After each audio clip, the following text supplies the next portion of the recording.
Book number 2 part 2 కుసుమధర్మన్న యొక్క ఏ రచన నుండి మేలుకొలుపు పాఠ్యభాగం తీసుకోబడింది.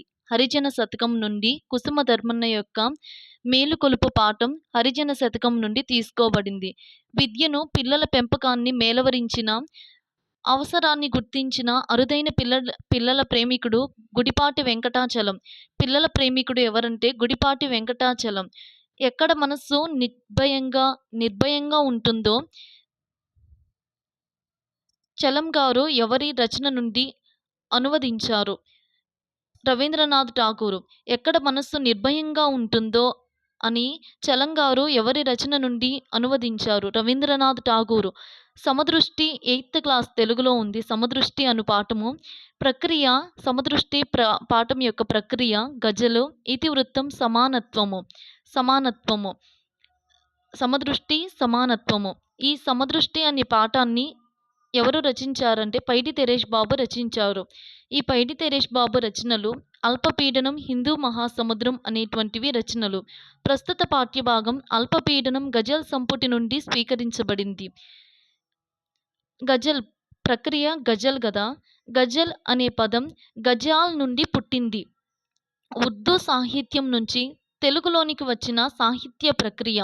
అరబ్బీ భాషలో గజల్ అనగా రాగాలాపన అంటారు. పల్లవిని మత్లా అంటారు. చరణంని మక్తా అంటారు. అంత్యానుప్రాసలో కవినామ ముద్ర ఉంటుంది. దీన్నే తకల్లాస్ అంటారు. కొండంత భావాన్ని గోరంతలో చెప్పే రసగుళిక అంటారు. అంత్యానుప్రాసలో కవినామ ముద్ర ఉంటుంది. దీన్ని తకల్లాస్ అంటారు. చరణంని మక్తా, పల్లవిని మత్లా అంటారు. అరబ్బీ భాషలో గజల్ అనగా రాగాలాపన అని అర్థం. ఇటీస్ పండుగ విశాఖ విజయనగరం జిల్లాలోని మన్యం వాసులు చేసుకుంటారు. ఇటీస్ పండుగ ఎవరు చేసుకుంటారు? విశాఖ విజయనగరం జిల్లాలోని మన్యం వాసులు చేసుకుంటారు. మార్చి లేదా ఏప్రిల్ నెలలో చేస్తారు. ఒడియా సహచర్యం ఉన్నవారు చైత్ పొరబ్ అని, చైత్ర పర్వం అని అంటారు. ఒడియా సహచర్యం ఉన్నవారు చైత్ పొరబ్, చైత్ర పర్వతం అని అంటారు. గిరిజనేతరులు ఇటుకల పండుగ అని అంటారు. మన మొదటి పండుగ ఉగాది, తరువాత నవమి, అందులో 4వది విటీజ్. మన మొదటి పండుగ ఉగాది, తరువాత నవమి, అందులో 4వది ఇటీజ్. శుక్రవారం పండుగ జరుపుతారు. ఇటీజ్ పండుగ శుక్రవారం జరుపుతారు. కుదురు అనగా దేవుని మూల. మామిడికాయలను ఇంటికి తెచ్చి వాటిని ముక్కలుగా కోస్తారు. బియ్యంతో ఆ ముక్కలని కలిపి వండుతారు. దీనిని బోనం అంటారు.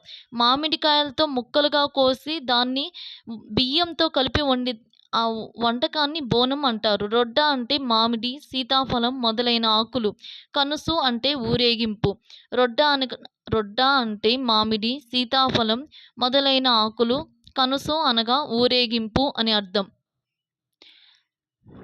తలకు పక్షి ఈకలు రంగులు బూడిదలు కలిపిన నీరు వెదురుగొట్టాల్లో నింపి ఒకరిపై ఒకరు జల్లుకుంటారు.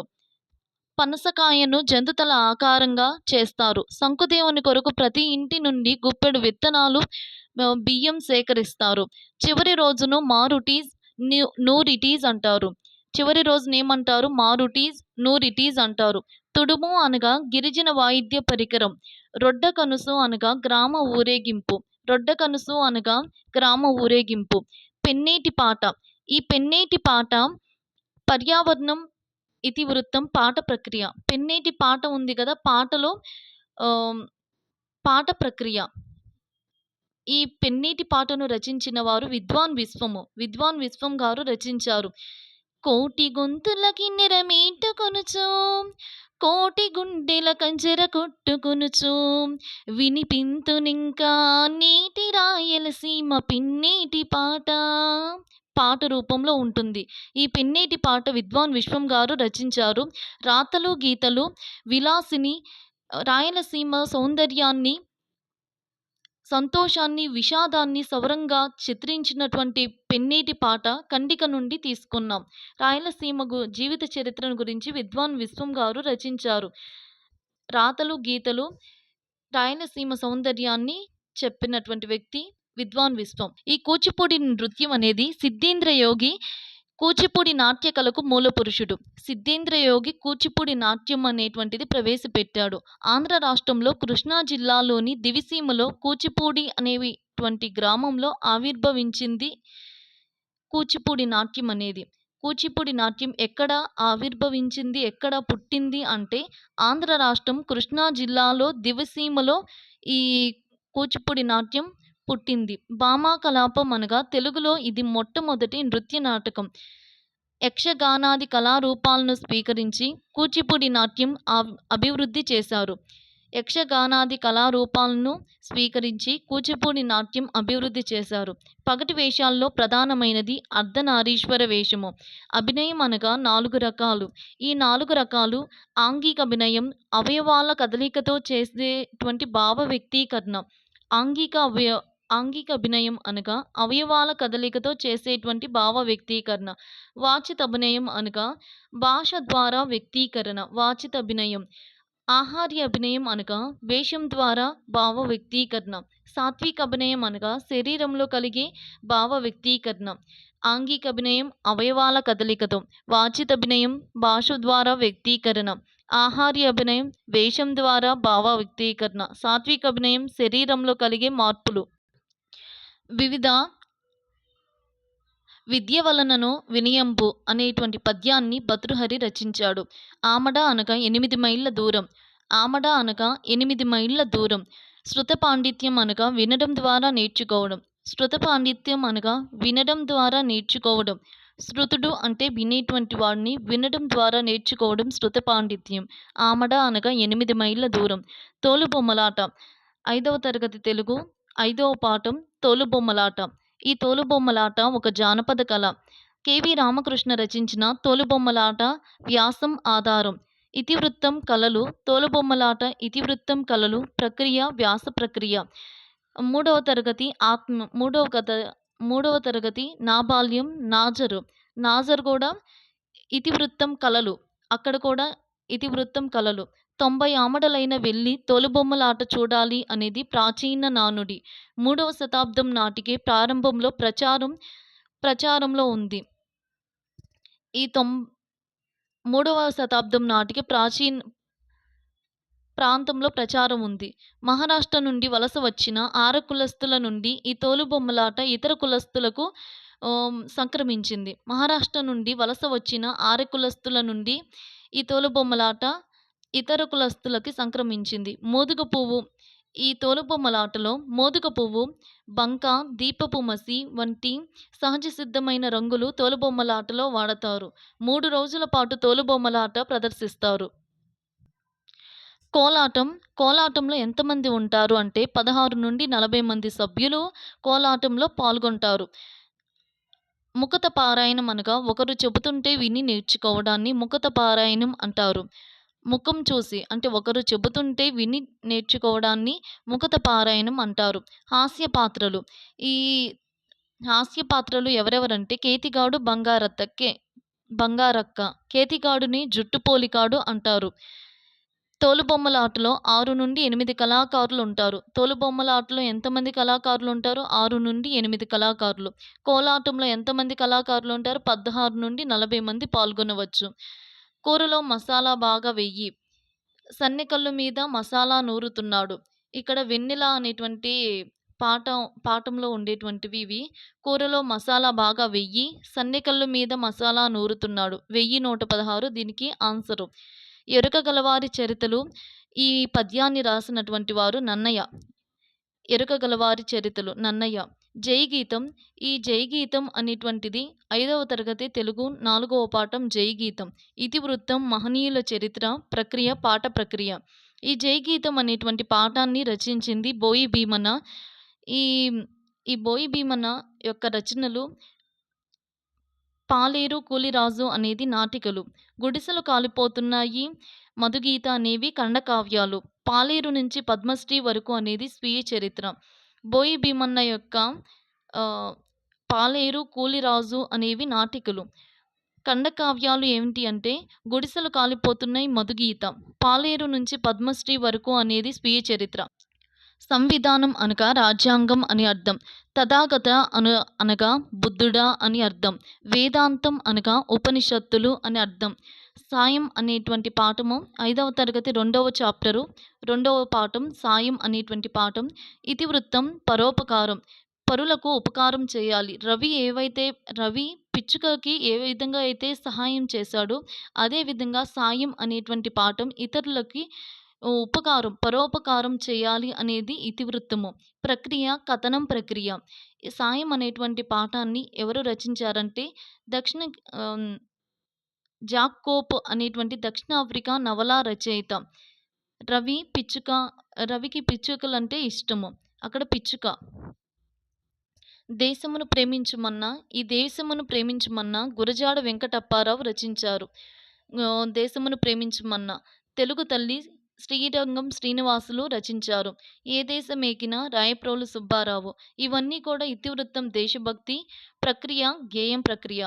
ఇవన్నీ కూడా దేశమును ప్రేమించుమన్నా, తెలుగు తల్లి, ఏ దేశమేగినా ఈ 3 పాఠాలు కూడా దేశభక్తి, ఇతివృత్తము, గేయ ప్రక్రియ ఉంటుంది.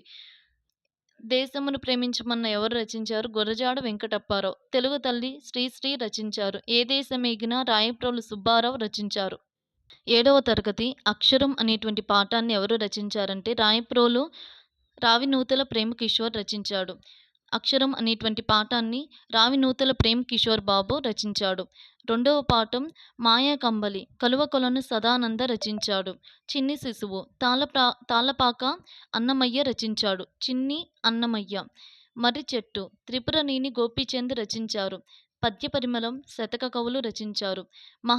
మన విశిష్ట ఉత్సవాలు రచయితల బృందం. కప్పతల్లి పెళ్లి చావలి బంగారమ్మ రచించింది. యథ అనేటువంటి 8వ పాఠం బోనం నాగభూషణం రచించారు. 7వ పాఠం కప్పతల్లి పెళ్లి చావలి బంగారమ్మ. యథ అనేటువంటి పాఠము బోనం నాగభూషణం రచించారు. హితోక్తులు అనేటువంటి పాఠాన్ని రాళ్లపల్లి అనంతకృష్ణ శర్మ రచించారు. ప్రియమిత్రునికి లేఖ డాక్టర్ సూర్యదేవర సంజీవదేవ్ రచించారు. ప్రియమిత్రునికి లేఖ డాక్టర్ సూర్యదేవర సంజీవదేవ్. బాలచంద్రుని ప్రతిజ్ఞ ఎవరు రచించారంటే శ్రీనాథుడు రచించాడు. బాలచంద్రుని ప్రతిజ్ఞ. స్ఫూర్తి ప్రదాతలు. ఈ స్ఫూర్తి ప్రదాతలు 12వ పాఠం స్ఫూర్తి ప్రదాతలు. 11వ పాఠం బాలచంద్రుని ప్రతిజ్ఞ శ్రీనాథుడు రచించాడు. నవీనాక్షర పద్ధతి అనగా ఒకే పోలికలు గల అక్షరాలున్న కొన్ని వర్గాలుగా విభజించి బోధించుట నవీనాక్షర పద్ధతి. స్మృతి నిర్వచనాలు. లక్క ముద్ద ప్లేటో. మత్తేబంలో ఉండే అక్షరాల సంఖ్య 20. మత్తేబంలో ఉండే అక్షరాల సంఖ్య 20. ప్రత్యక్ష నమూనా పద్ధతిని ప్రవేశపెట్టిన వారు బ్రూనరు.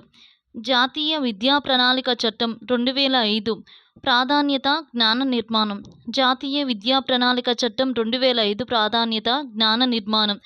కుసుము విడిచిన పాము చలాకీతనము అనే జాతీయంలో వాడతారు. కుసుము విడిచిన పాము. ఎం అను అక్షరాన్ని అద్దంలో నిలువుగా చూచినప్పుడు దాని ప్రతిబింబం ఎం గా ఉంటుంది. ఐసిటి టీచర్ తిరు బిట్స్. ఐసిటి అనగా ఇన్ఫర్మేషన్ కమ్యూనికేషన్ టెక్నాలజీ అంటారు. సమాచార ప్రసార సాంకేతికం అంటారు. ఐసిటి సాధనాలు 4. TV, mobile, tablet. టీవీ, మొబైల్లోని ట్యాబ్ ఫోన్ కూడా ఉంటుంది కదా, మొబైల్ అంటే ఫోను. Tape recorder, radio. 3వది టేప్ రికార్డర్, రేడియో. 4వది కంప్యూటరు. 3 ప్రసార సాధన. ఐసిటి సాధనాలు 4 ఉన్నాయి. TV, mobile, tape recorder, computer. తర్వాత ప్రసారాలు 2 ప్రసారాలు ఉంటాయి. ప్రత్యక్ష ప్రసారం అనగా లైవ్. రికార్డెడ్ ముందుగానే రికార్డ్ చేసేటువంటివి, అంటే సినిమా ముందుగానే తీసి తర్వాత సినిమా అప్లోడ్ చేస్తారు. ప్రత్యక్ష ప్రసారాలు లైవ్ ఒకటి, రికార్డెడ్ ముందుగానే రికార్డ్ చేసి పెట్టేటివి. TV, mobile, radio, tape recorder, computer గురించి చూద్దాము. టీవీ అనేది 1 వే ట్రాన్స్మిషను. మొబైల్ అనేది 2 వే ట్రాన్స్మిషను. రేడియో అనేది 1 వే ట్రాన్స్మిషను. కంప్యూటర్ అనేది టూ వే. అంటే ఏదైనా గానీ టీవీ అంటే మనం అదే రిమోట్ ద్వారా పనిచేసేది గానీ, మనం చెప్పేది వినలేదు. మొబైలు మనం చెప్పేది వినిద్ది. అది గూడా 2 విధాలుగా మనకు ఉపయోగపడిద్ది. టేప్ రికార్డర్, రేడియో అనేది ఒక ప్రసారం మాత్రమే ఉంటుంది. కంప్యూటర్ అనేది టూ వే. మనం చెప్పేది వినిద్ది. అది కూడా మనకు అనుసంధానంగా పనిచేస్తుంది. ఈ టీవీలో ఆడియో, విజువల్ అంటే వినపడుతుంది, కనపడుతుంది. మొబైల్ అనేది టెక్స్ట్, పిక్చర్, డేటా ఉంటుంది. ఈ రేడియో అనేది ఏదైతే మనము దానికి సమాచారం అందిస్తామో, ఆడియో ఉంటుందో, ఆడియో ప్లే చేస్తామో అది మాత్రమే ఆడియో ప్లే అవుతుంది. కంప్యూటర్ అనేది ఆడియో, విజువల్ ఇన్ఫర్మేషన్ షేరింగ్ ఉంటుంది. కంప్యూటర్ అనేది ఆడియో, విజువల్‌గా ఉంటుంది. టీవీ పనిచేయాలంటే శాటిలైట్ ఆధారంగా పనిచేస్తుంది. టీవీ పనిచేయాలంటే దానికి శాటిలైట్ ద్వారా పనిచేస్తుంది. మొబైల్ పనిచేయాలంటే శాటిలైట్, మ్యాగ్నెటిక్ టేప్స్ అనేవి ఉంటుంది. మొబైల్‌లో ఇన్‌బిల్ట్‌గా ఉంటాయి శాటిలైట్‌లు, మ్యాగ్నెటిక్ టేప్స్. రేడియో అనేది శాటిలైట్ లేదా కేబుల్ ద్వారా రేడియో అనేది పనిచేస్తుంది. కంప్యూటర్ అనేది ఫైబ్రో ఆప్టిక్ ఇంటర్నెట్ ద్వారా కంప్యూటర్‌కి ఇంటర్నెట్ కావాలి. ఈ టీవీ అనేది నాట్ కంట్రోల్డ్ యూజర్. ఎవరైతే వినియోగదారులున్నారో టీవీని కంట్రోల్ చేయలేరు. ఇప్పుడు ఐషు టీవీ చూస్తుంది. అది రిమోట్ ద్వారా ప్రెస్ చేసిద్ది గానీ దాన్ని కంట్రోల్ చేయలేదు. మొబైల్‌లో కంట్రోల్ చేస్తారు. ఎవరైతే ఫోన్ వాడతారో దాన్ని ఏదో ఒక కంట్రోల్ చేయగలుగుతారు. రేడియోని రేడియో, టేప్ రికార్డర్ క వినియోగించేటువంటి వ్యక్తి కంట్రోల్డ్ బై యూజర్. వినియోగించేటువంటి వ్యక్తి కంట్రోల్ చేయవచ్చు. కంప్యూటర్‌ని కూడా కంట్రోల్ చేయవచ్చు వినియోగించేటువంటి వ్యక్తి.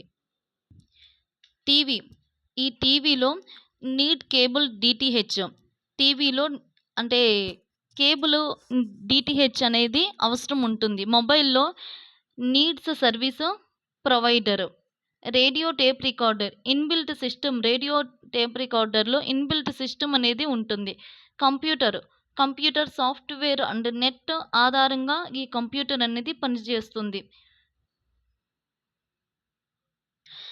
ఐసీటీలో ఎన్నిసార్లు అప్లికేషన్ ఉపయోగించినా అదే ఫలితం వస్తుంది. కాబట్టి ఈ కంప్యూటర్ అనేది విశ్వసనీయత అని అంటారు. ఖచ్చితంగా పనిచేస్తుంది కాబట్టి దాన్ని విశ్వసించాలి.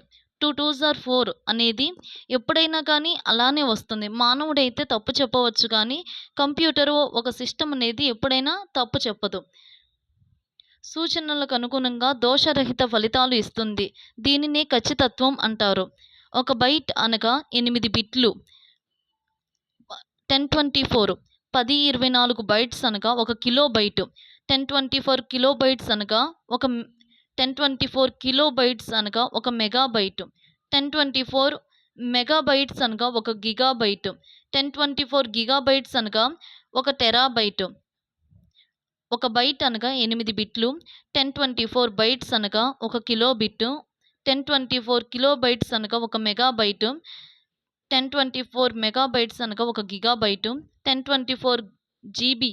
1024 గిగాబైట్ అనగా 1 టెరాబైట్. ఫైల్ అనగా చిత్రం కానీ, వీడియో కానీ, పాట నిలువ చేసేటువంటిది ఫైలు. ఫోల్డర్ అనగా ఫైళ్ళ సముదాయాన్ని ఫోల్డర్ అంటారు. ఫోల్డర్‌కి మరో పేరు డైరెక్టరీ. డిస్క్ అనగా ఫైల్స్, ఫోల్డర్స్ నిల్వ చేసుకునేటువంటి దాన్ని డిస్క్ అంటారు. ఇప్పుడు మనం డెస్క్‌లో బుక్సు, ఐషువి చానా పెట్టుకుంటాం. అలానే ఫైళ్ళు, ఫోల్డర్ల సముదాయాన్ని డిస్క్ అంటారు. పెన్ డ్రైవు, డీవీడీ, క్యాసెట్, పెళ్లి క్యాసెట్ ఇవన్నీ నిల్వ చేసుకునేటువంటి సామర్థ్యం కలిగింది డిస్క్. సమాచారం అందించేవి ఇన్పుట్ పరికరాలు. ఈ ఇన్పుట్ పరికరాలు ఏవేంటి అంటే keyboard, mouse, scanner, light pen, joystick, graphic pad, barcode reader, OMRC optical reader, mark reader, MICR.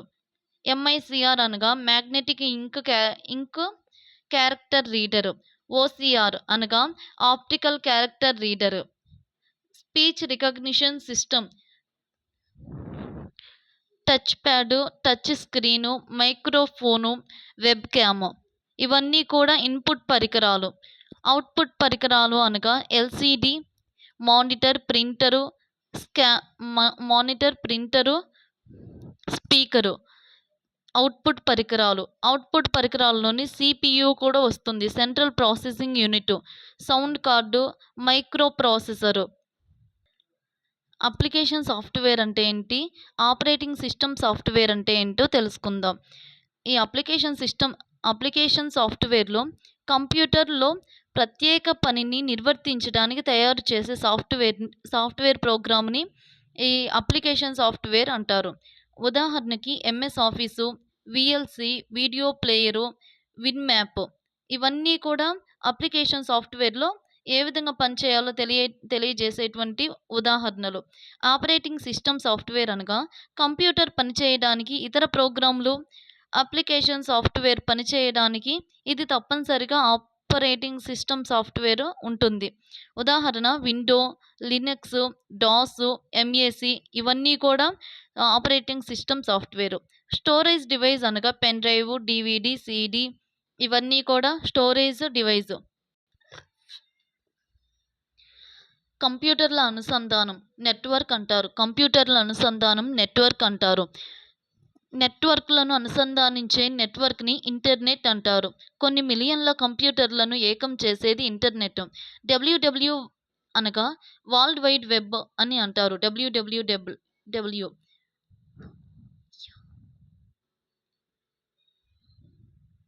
అవే